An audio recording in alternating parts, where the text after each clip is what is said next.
Bonjour à tous les deux. Déjà, merci d'avoir accepté de prendre part à ce débat ici à l'Éco-Républicain, donc à l'approche du second tour de l'élection présidentielle, qui opposera les deux candidats que vous représentez, donc Emmanuel Macron pour l'un et Marine Le Pen pour l'autre.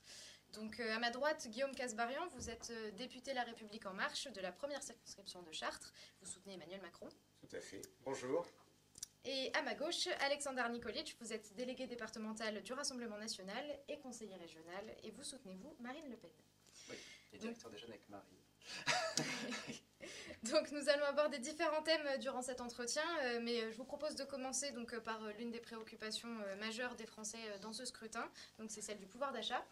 Donc je m'adresse à vous, Monsieur Nikolic. Pouvez-vous me dire quelle est la mesure phare de votre candidat en faveur du pouvoir d'achat des Français, celle en fait qui pourrait convaincre les Français justement de voter Emmanuel Macron ou Marine Le Pen, et Marine Le Pen dans votre cas? Bon, dans un département comme le nôtre, où malheureusement l'emploi c'est beaucoup éloigné, je dirais que la principale mesure c'est la baisse de la TVA sur les produits énergétiques à 5,5, ce qui entraînerait une économie très concrètement de 8-9 euros par plein par exemple, pour tous les habitants de notre région qui sont obligés d'aller travailler en prenant leur voiture et de plus en plus loin malheureusement.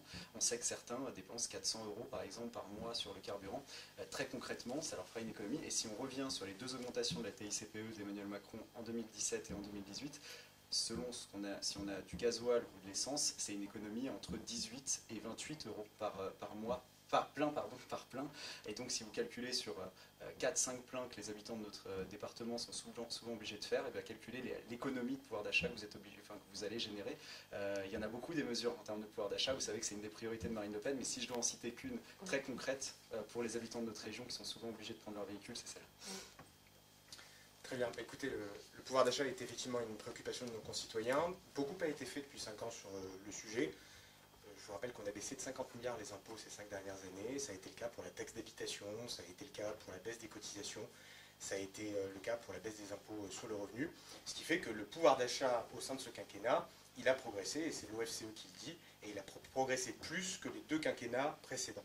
Et puis il y a eu tout un bouclier qui a été mis en place pour faire face à l'inflation que l'on connaît actuellement, un bouclier avec le chèque inflation, avec le blocage des prix de l'électricité et une limitation de l'augmentation du prix du gaz. Et tout ce bouclier tarifaire-là, il a permis de limiter la casse par rapport à tous nos voisins européens qui, eux, n'ont pas fait ce choix-là.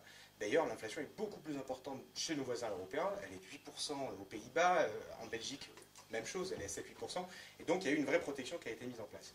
Après, pour l'avenir, dans le programme d'Emmanuel Macron, ce qui est prévu, c'est de continuer à valoriser le travail, faire en sorte que le travail paye. Ça passe par une baisse des impôts de production qui va concerner beaucoup d'industries, beaucoup d'entreprises et qui va améliorer notre activité. Ça passe par la suppression de la redevance télé, qui va là aussi concerner beaucoup de ménages. Ça passe par la baisse des impôts de succession, qui là va encore concerner des ménages modestes qui transmettent leur patrimoine à leurs enfants.